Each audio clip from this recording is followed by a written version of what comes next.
우리 이성총 집사님 귀한 또 찬양을 많이 해주셨잖아요. 첫 곡이 뭐였죠? 첫 곡이? 10월에. 근데 10월에 그랬더니 몇몇 분들이 제가 보았어요. 10월에 했더니 마지막 밤을 이렇게 하는 걸 제가 보았는데, 우리 수준이 좀 그렇긴 합니다만은 오늘 좋은 또 감동과 또 간증과 은혜를 통해서 하나님을 아마 이미 간접적으로 경험을 하셨을 거라고 믿어지고요.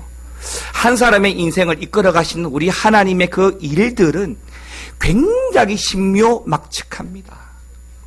부모가 자녀의 인생을 어떻게 하든 잘 되기 위해서 노력하고 때로는 해초리도 들어보지만 안 되잖아요.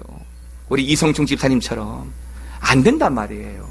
그런데 하나님이 우리의 인생의 전반을 이끌어가는 그 시점을 보게 되면 어떻게 이럴 수 있지?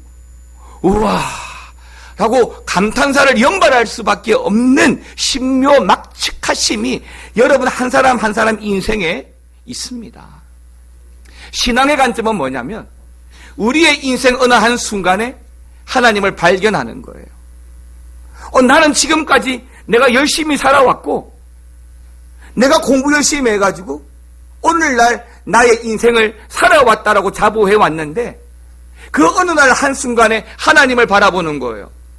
그리고 하나님을 경험하는 순간 내가 하는 게 아니었네? 내가 한 게 아니었어. 하나님이 오늘 이 자리 이렇게 나를 부르시기 위해 지금까지 나를 그렇게 이끌어 오신 거였구나. 그런 고백을 하게 됩니다. 그게 간증입니다. 오늘 저희 교회 처음 나오신 여러분들을 진심으로 환영하고 축복합니다. 참 잘 오셨습니다. 이렇게 나오시는 것이 아마 어려운 발걸음이었 수도 있습니다.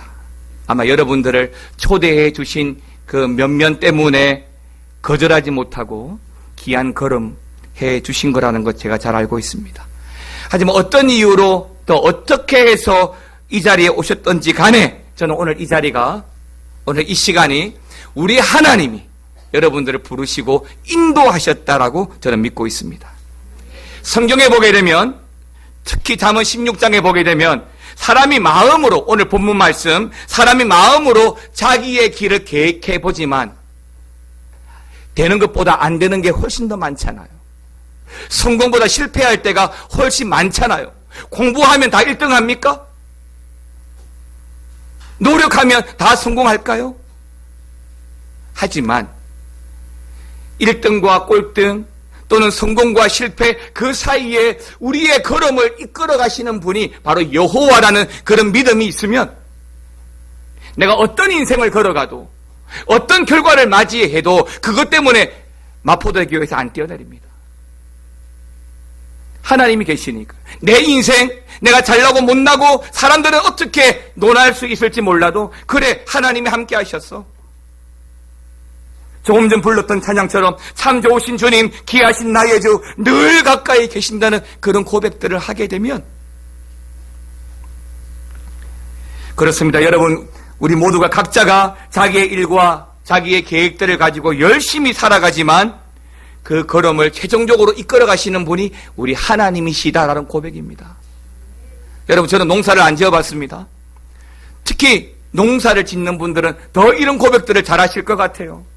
정말 좋은 땅을 만들기 위해서 땅을 기경하고 그 땅에다가 여러 비료를 주어서 좋은 땅 만들어 놓고, 또 정부에서 농협에서 좋은 씨앗이다, 좋은 종자라 그런 것들만 골라서 그 땅에 심었습니다.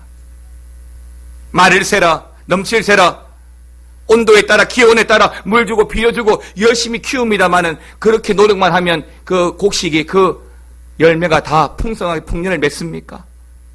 아닙니다. 사람이 할 수 있는 건 늘 한계가 있어요. 그 다음에는 하나님이 하십니다.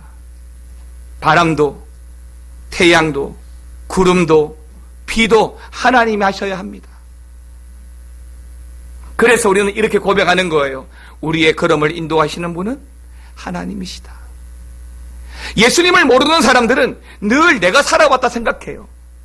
내가 했다 생각합니다. 그러니 실패하면 하루아침에 무너지는 거예요. 때문에 오늘 저희 미아중앙교회에 오신 것은, 여러분들이 이 자리에 지금 앉아 있는 것은 하나님이 여러분들을 부르신 것이고, 우리 하나님이 때가 되어서 여러분들을 인도하시라는 것입니다. 자, 그러면 왜 이 자리에 여러분들을 부르셨을까요? 여러분 부릅니다. 제가 지금 저희 아들이 앉아 있는데 하늘아라고 부릅니다. 그러면 이유가 있지 않겠습니까? 순교회하고 부릅니다. 음교회하고 부릅니다. 이유가 있지 않겠습니까? 이유가 있습니다.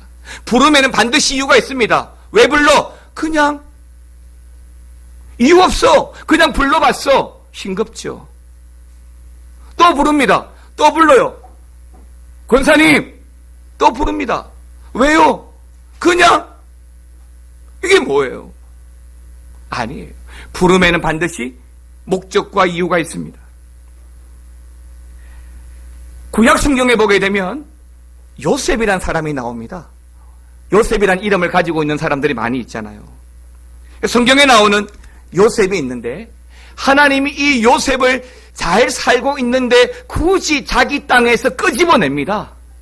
굳이 그 요셉을 불러내가지고 그를 애굽, 오늘날로 말하면 이집트로 보냅니다. 강제로 이주시킵니다. 그것도 나이 17살에 여기 앉아있는 우리 중고등부 학생들보다 작은 나이에 하나님께서는 그들을 강제로 끄집어내가지고 요셉을 애굽으로 이집트로 보내버립니다. 이게 무슨 일이에요? 17살에 부모랑 생이별을 해서, 그것도 내가 생전 가보지 않은 남의 땅 애굽에, 이집트에 가게 됩니다. 그런데 이 요셉은요, 하나님의 뜻이 있겠지, 나를 이곳에 보내셨다면 나는 아무리 짱구를 굴려봐도 이해가 안 되는데 하나님의 뜻이 있을 거야, 우리 하나님의 목적이 있을 거야, 포기하지 않았습니다. 열심히 살았습니다. 그랬더니 그 이집트에서 이 요셉이라는 사람이 왕의 총애를 받아서 국무총리까지 되는 자리에 올라가게 됩니다. 그것도 몰랐어요. 그래, 내가 노력해서 이 자리까지 올라왔네. 남의 나라 사람이 남의 나라에 와서 열심히 살다 보니 성공했네. 그런데요, 하나님의 관점이 거기에 있었을까요? 한 사람의 인생을 잘되게 하기 위해서? 저는 그렇게 보지 않습니다. 우리 하나님은 한 사람의 하나님이 아니에요. 요셉이란 사람을 애굽에 보내서 그 애굽의 총리가 되게 하신 이유가 어디 있을까요? 결국에 자신의 고향, 자신의 형제, 아버지가 있는 그곳, 그 나라가 가뭄 때문에 굶어 죽어가는 사람이 생겨났습니다. 요셉은 애굽의 총리로서 그 고난을 가지고 그 고향에, 그 나라의 가나안 땅에 있는 자신의 가족들을 다 데리고 애굽으로 데려옵니다. 성경의 역사는 거기서부터 시작합니다. 거기서부터, 그 남의 땅 애굽에서부터 그 요셉의 가족이, 야곱의 가족이 가게 되어진 순간부터, 여러분, 지금은 우리가 잘 모르지만 하나님의 계획이 있습니다. 하나님의 뜻이 있습니다. 내가 왜 이 자리에 앉아있지? 내가 왜 이 일을 하고 있지? 나는 왜 예수를 믿고 있지? 여러분, 하나님의 뜻이 있습니다. 세상의 일은요, 무의미하게 돌아가는 일이 하나도 없습니다.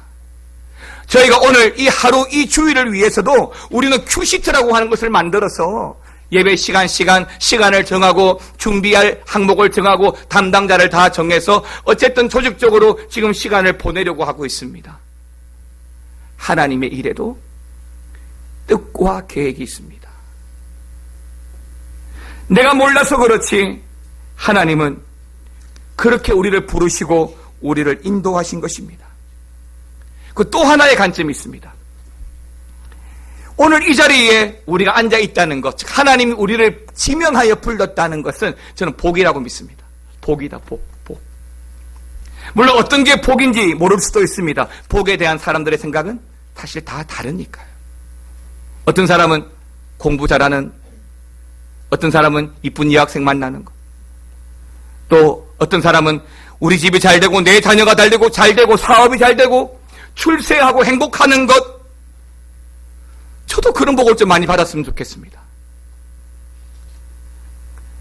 그런데 복이라고 생각하는 것은 참으로 다양하지 않습니까?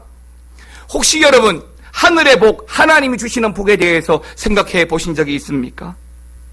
하나님이 주시는 복은요, 여러분들이 세상에서 여러분의 수고와 여러분의 탤런트를 가지고 아무리 노력해도 이 땅에서 얻을 수 없는, 상상도 할 수 없는 귀하고 좋은 복입니다. 왜냐하면 하나님의 복은 늘 우리의 생명과 우리의 인생과 관련이 있기 때문에 그렇습니다. 구체적으로 말씀드리면 하나님이 우리에게 주시는 복은 구원의 복입니다. 영생의 복입니다. 한 번씩 우리가 입에서 오르고 내렸던 천국의 복입니다.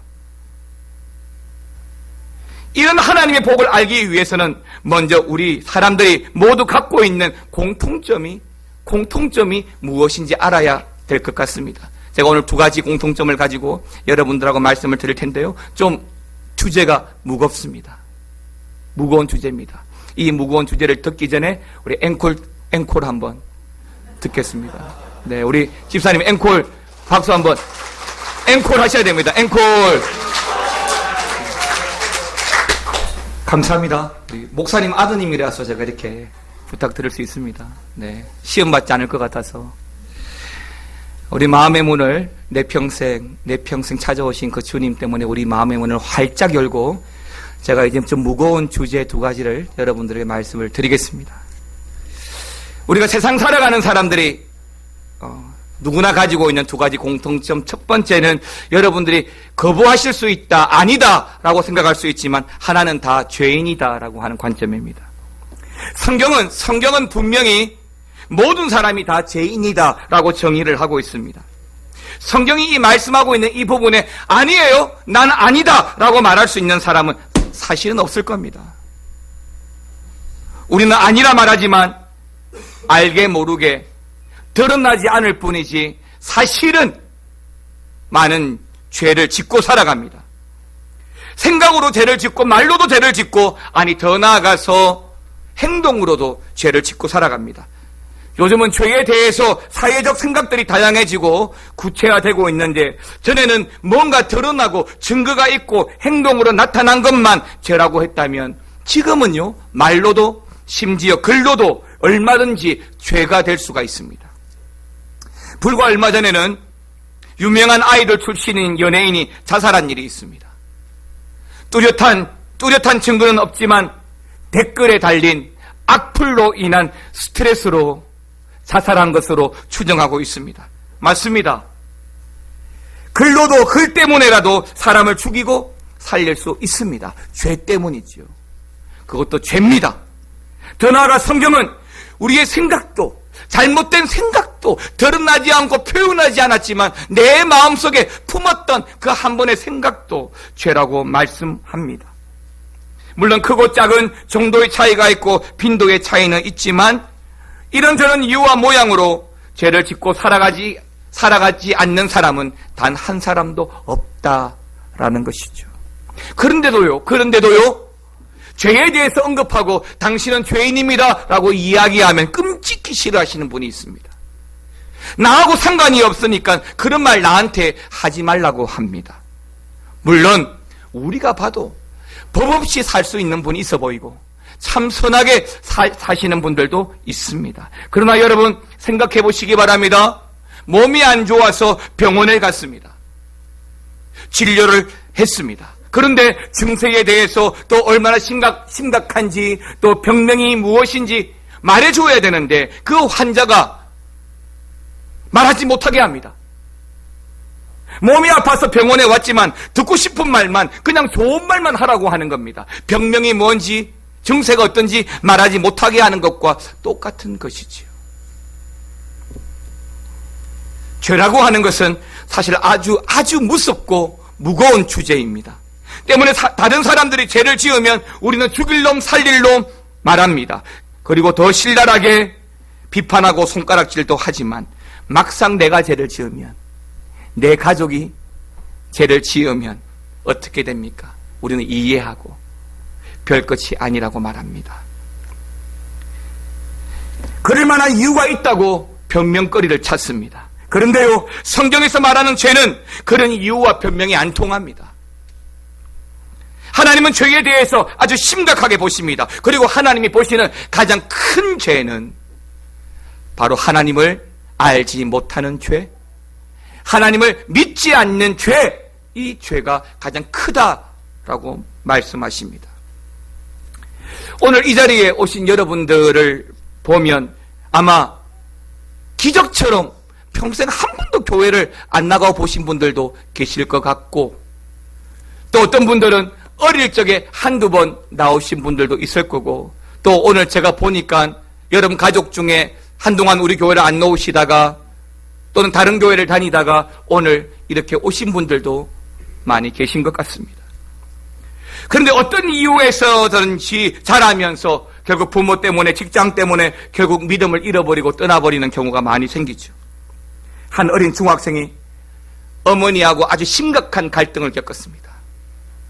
그 때문에 그 어린 아들이 그만 가출을 해버렸습니다. 1년, 2년, 20년이란 세월이 흘렀습니다. 이 어린 중학생은 나름대로 혼자서 잘 살아보기 위해서 주유소에 가서 알바도 하고 철가방을 들고 음식도 배달하였습니다. 그런데 그러다가 정말 잘 되어서 그럴듯한 자영업도 20년 후에는 운영하게 되었습니다. 돈도 꽤나 벌었습니다. 그동안 20년 동안 단 한 번도 부모님에게 연락 안 하다가 내가 볼 때 성공했다 싶은 20년이 지난 그때 비로소 그 어린 아들이었던 그가 많은 선물을 사들고 부모님을 찾아갑니다. 그러면 그렇게 찾아온 그 부모님, 그 아들 내치겠습니까? 아닙니다. 아마 그래 건강하게 잘 살았으면 됐다라고 말씀하실 겁니다. 찾아와줘서 고맙다라고 말하실 겁니다. 그러나 여러분, 이 자식이 문제가 없는 자식입니까? 잘한 자식입니까? 아닙니다. 불효 중에 불효입니다. 못된 놈 맞습니다. 나쁜 놈 맞습니다. 왜요? 이 아들이 떠난 그 20년 동안 이 어머니는 화병으로 병상에 들어 누운 지 오래되었고 부모의 속은 이미 썩을 대로 다 썩어버렸습니다. 자식은요, 당연히 부모님과 함께 살아야 되고 부모의 보호 속에 사는 것이 맞습니다. 하나님과 우리의 관계도 마찬가지입니다. 우리는 하나님을 아버지라 부르는데 그 하나님과 함께 사는 것이 효도고 하나님을 떠나 사는 것이 죄죠. 선하게 살고 악하게 살고 떠나서 하나님을 떠나 사는 것 자체가 죄라고 성경은 말하고 있는 것입니다. 나는 큰 죄를 짓지 않았고 감옥에도 간 일이 없기 때문에 죄인이 아니다라고 생각하실지 모르지만 그러나 죄는 크든 작든 다 죄입니다. 여러분, 큰 바위 하나를 바다에 던지면 우리가 아는 대로 다 가라앉습니다. 그럼 바닷가에 널려있는 조그만 모래 한 알갱이를 던지면 가라앉지 않을까요? 가라앉습니다. 바위든 모래 알갱이든 가라앉습니다. 큰 죄든 작은 죄든 다 하나님 보시기에 죄입니다. 때문에 우리 사람들에게는요, 아직 해결하지 못하는 죄라고 하는 공통점이 있습니다. 두 번째는 어떤 공통점이 있냐면 이것도 좀 무거운데요, 죽는다라고 하는 공통점이 있습니다. 세상에서 죽지 않는 사람은 한 사람도 없습니다. 죽지 않는 사람이 있습니까? 도깨비요? 아닙니다. 없습니다.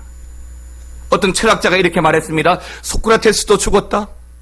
아리스토텔레스도 죽었다. 소크라테스도 사람이다. 아리스토텔레스도 사람이다.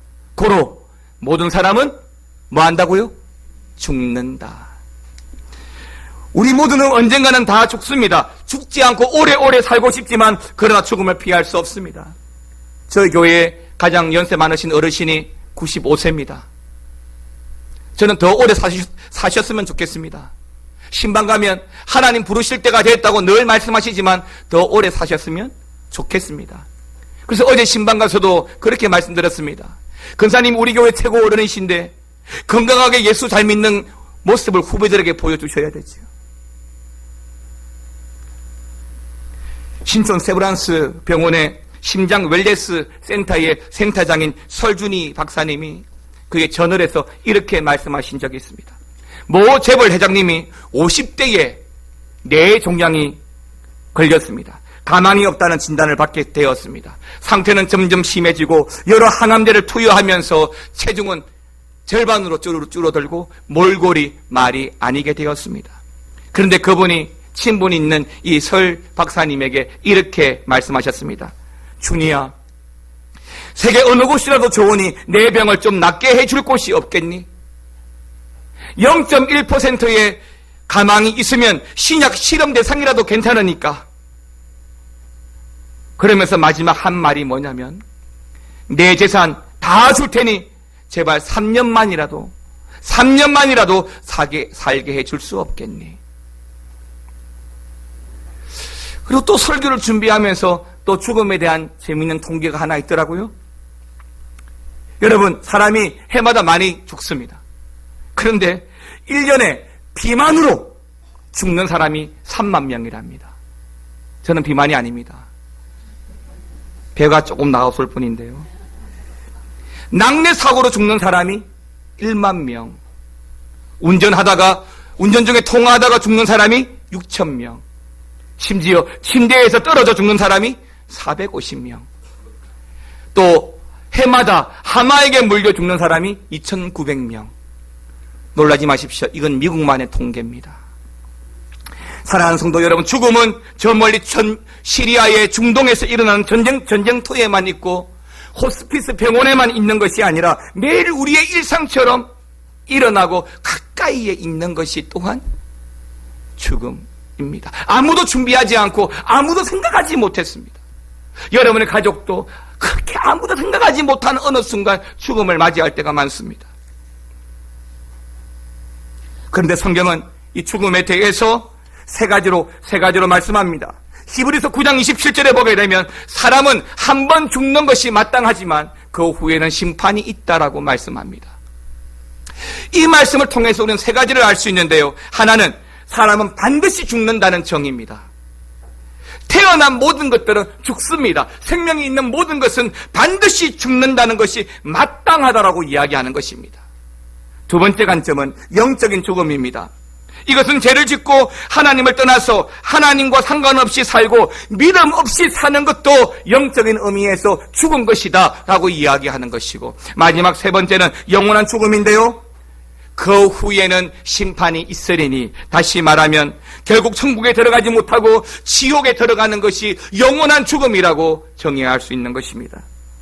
여러분, 우리 인생이 잘 돼 보려고 성공하기 위해서 열심히 살아가는데, 그렇게 살다가 죽으면, 그리고 그게 다 끝이라고 말하면 어떻게 생각하십니까? 얼마 전 화성 연쇄살인범이 잡혔어요. 그 20년 동안 화성살인범으로 억울하게 감옥살이 한 분이 있습니다, 이미. 그런데 그냥 죽어버렸어요. 그러면 어떻게 돼요? 모두가 다 죽는 거, 나도 죽으니까 뭐 그렇게 섭섭할 것도 없고 억울할 것도 없다고요? 모든 것이 한 번 죽는 것으로 정말 끝나기를 원하십니까? 그런데 성경은 그렇게 말하지 않습니다. 태어나서 살아가는 모든 인생, 한 번 죽는 것은 마땅한 것이다. 70년을 살든 80년을 살든 요즘으로 과학이 발달해서 100세 이상을 살든 한 번은 죽는 것이 마땅하다. 그러나 그 후에는 심판이 있다라고 말하고 있습니다. 이 때문에 우리의 죽음이 심각한 것이고 또는 두렵고 무거운 것입니다. 왜요? 죽음이 끝이 아니고 죽음 뒤에 곧 직면하게 될 저 세상이 있는데 그것에 대해서 아무것도 모르니까요. 그런데 어떻게 대비하고 살아갈 수 있습니까? 제가 첫 번째로 말씀드렸던 모두가 죄인이라는 공통점이 있고, 또 지금 말씀드리는 반드시 죽는다는 공통점, 이 두 가지의 공통점을 여러분 연관해서 생각해 보시기 바랍니다. 하나님이 세상을 처음 창조하실 때는 사실 죄라고 하는 것을 허락하지 않았습니다. 때문에 처음 사람 아담, 하와는 먹는 거, 입는 거, 그리고 사는 거, 죽는 거 아무것도 문제가 되지 않았습니다. 그런데 언제부터 문제가 생겼습니까? 죄가 들어오면서부터 문제가 생겼습니다. 하나님이 모든 것은 자유로이 먹고 마음대로 하게 하셨지만 단 한 가지의 약속, 질서, 한 가지만의 약속, 이 동산 중앙에 있는 선악과만 따먹지 말라고 하는 것입니다. 그런데 마귀와 뱀이 어떻게 유혹합니까? 이거 따먹으라고 유혹합니다. 하나님의 약속을 깨뜨리라고 유혹합니다. 그래서 따먹었던 겁니다. 그래서 쫓겨나게 되고 그것이 죄의 시작입니다. 그러나 여러분 분명히 아셔야 할 것이 있습니다. 하와의 그 죄 때문에 오늘날 우리가 그 죄의 점령이 됩니다. 그리고 그 죄의 결과가 무엇인지 아십니까? 로마서 6장 23절에 보게 되면 죄의 결과는 사망이다 라고 말합니다. 맞습니다. 그 죄 때문에 우리가 죽음을 얻게 되었습니다. 과학적으로 사람은 로봇처럼 배터리만 자꾸 투입하면, 음식만 자꾸 복용하면 죽지 않습니다. 늙어가는 이유, 흔히 동맥경화라고 이야기하지만 그게 왜 일어납니까? 세포가 왜 죽지요? 무엇으로 설명할 겁니까? 사람은 죽습니다. 그 이유를 성경은 죄 때문이라고 말합니다. 파주나 연천 일대에서 지금까지 아프리카 돼지 전염병으로 그 농장주들이 몸살을 앓고 있습니다. 그 때문에 멧돼지는 물론이고 농장에 돼지 한 마리라도 그 증세가 있어 보이면 그 농장에 있는 수백 마리, 수천 마리를 다 살처분하게 됩니다. 왜요? 병이 옮기면 안 되니까요. 죄가 옮겨지면 안 되니까요. 제가 서두에 인사를 드리면서 오늘 여러분이 이 자리에 오신 것이 우리 하나님의 부르심이고 우리 하나님의 인도하심이라고 말씀을 드렸습니다. 맞습니다. 우리 하나님이 여러분들을 그 죄에서 또 한 번의 그 죽음에서 그 문제를 해결하기 위해서 오늘 여러분들을 부르셨습니다. 여러분들이 어렵게 올 수 없음에도 불구하고 여러 가지 것들을 취소해 가면서 오늘 여러분들이 오셨겠지만은 오늘 여러분들이 이 자리에 오실 수밖에 없는 이유는 바로 이 죄의 문제, 이 죽음의 문제를 우리 하나님이 해결하시기 위하여 부르셨다고 저는 믿고 있습니다. 사랑하는 우리 여러분, 예수님을 만나야 그 죄의 문제와 죽음의 문제 해결할 수 있습니다. 예수님을 알아야 예수님을 통해서 우리의 인생이 달라집니다. 하나님이신 예수님은 그런 우리 죄의 문제와 죽음의 문제를 해결하시기 위해서 하늘 보좌를 버리시고 이 땅에 오셔서 험한 십자가 지시고 홀로 쓸쓸히 죽어가셨습니다. 그렇게 죽으신 예수님이 요한복음 11장 25절 말씀을 통하여 우리에게 주신 말씀이 이 말씀입니다. 나는 부활이요 생명이니 나를 믿는 자는 죽어도 살겠고 라고 말씀하십니다. 왜요? 오직 예수님만이 그 십자가의 죽음을 통해서 우리의 모든 죄를 담당하셨기 때문입니다. 이것이 바로 하나님이 우리를 부르신 이유고 목적입니다. 사랑하는 성도 여러분, 이제는 누구라도 하나님이 부르실 때에 하나님께로 십자가로 우리 미아 중앙교회 안으로 들어오시면 됩니다. 그러면 하나님이 그 무거운 죄와 죽음의 문제를 해결해 주십니다. 요한복음 3장 16절은 우리에게 이렇게 말씀합니다. 하나님이 세상을 이처럼 사랑하셨는데 그 사랑의 증거가 독생자 예수 그리스도고 이는 그를 믿는 자는 누구라도 멸망치 않고 죽지 않고 영생을 얻게 하십니다. 이것이 하나님이 우리를 부르신 이유입니다. 오늘 여러분들이 이곳에 오시도록 우리 하나님 부르신 이유, 바로 이 예수님을 믿고 영접하여 구원받도록 하기 위함인 것입니다. 영접하는 자, 곧 그 이름을 믿는 자들에게는 하나님의 자녀가 되는 권세가 있다라고 했습니다. 오늘 찾아오신 여러분, 우리와 함께 여러분의 마음의 문을 활짝 열고 예수님을 믿으십시오. 그러면 하나님의 자녀가 되는 권세가 있습니다. 나를 위하여 이 땅에 오신 그 십자가를 통해 나를 구원하신 예수님을 함께 믿고 영접하는 귀한 시간이 되기를 주님의 이름으로 축원합니다. 함께 찬양을 드렸으면 좋겠는데요, 아마 모르시는 찬양이겠죠. 처음 보는 찬양일 수 있습니다. 하지만 우리의 간절함으로 원하고 바라는 것이 있습니다. 우리의 원하고 바라는 것, 기도를 통해서 하나님께 아뢰면 하나님께서 우리에게 힘 주시고 또 하나님께서 우리의 의지가 되어 주실 거라고 믿습니다. 이 세상을 살아가는 동안에 나의 힘을 의지할 수 없지만 기도하고 그래도 낙심하지 않는 것은 주께서 우리의 소망이 되기 때문입니다. 함께 찬양하겠습니다.